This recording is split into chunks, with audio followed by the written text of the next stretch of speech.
Game. Game जानते हैं ना? गेम जानते हैं आप लोग? ये गेम खेलने के लिए तैयार है? तैयार है? इधर तैयार है?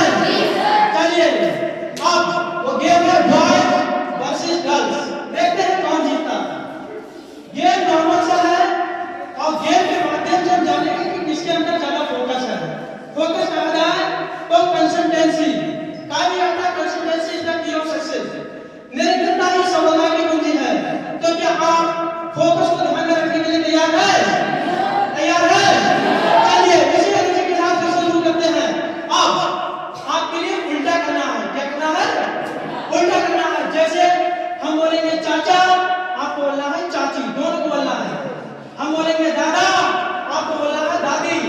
हम बोलेंगे नाना, आपको बोलना है नानी। हम बोलेंगे मौसा, आपको बोलना है मौसी।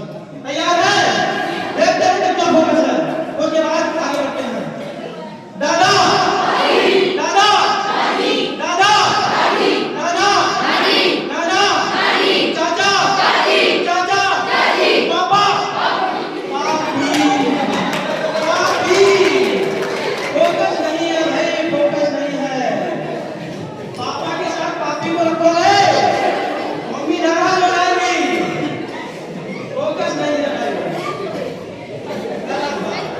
पापा के साथ पापी को रखोगे, उन्हें ये उम्मीद नहीं थी।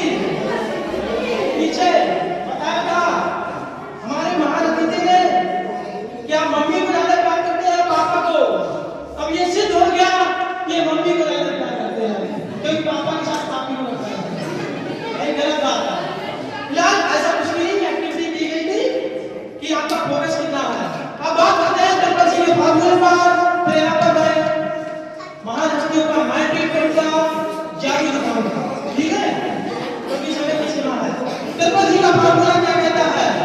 किसी भी फील्ड में कामयाब होने के लिए हमें 3 सी को ध्यान में रखना चाहिए। 3 सी कहा जाए तो पहली सी पर चर्चा करते हैं। सी फॉर कॉन्फिडेंस। क्या? क्या? कॉन्फिडेंस। कॉन्फिडेंस कहा जाए तो आत्मविश्वास। किसी भी फील्ड में कामयाब होने के लिए आपका आत्मविश्वास मजबूत होना चाहिए। ठीक है? फील्ड कोई भी हो, कार्य कोई भी हो, आप अपनी मर्जी से चुनिए। मैं कभी भी गणित में टॉप नहीं आया, लेकिन अभी भी 3 से 4 घंटे लगातार किताबें पढ़ता हूँ, लेकिन अपने फील्ड की। आप जो भी कार्य करते हैं दिल लगा के करिए, क्योंकि जो काम फिर आप करेंगे वो आपका काम आपके मन का होगा, आपके स्वभाव का होगा। कभी वो काम मत करना जिसपे आप पर दबाव डाला जाता है, क्योंकि जब दबाव पड़ता है तब व्यक्तिगत प्रभाव खत्म हो जाता है। और ध्यान रखना मेरे दोस्त, जब इंसान का प्रभाव खत्म हो जाता है तब उसकी वो मानता नहीं रहती है। फिर यही होता है कि हमारा भी जन्म सिर्फ जनगणना के लिए हुआ है। 5 किलो राशन मिलता रहेगा और जनगणना होती रहेगी। आधार कार्ड बन जाएगा कि भारत में कितनी जनसंख्या है, 143 करोड़, और उसके हिस्सेदार हम भी हैं। क्या फायदा? क्यों मरे पता नहीं, क्यों जी पता नहीं। इससे क्या फायदा? किसी देश में वो महान लोग हुए हैं जो एपीजे अब्दुल कलाम बने हैं, जो महात्मा गांधी बने हैं, जो अमिताभ बच्चन बने हैं।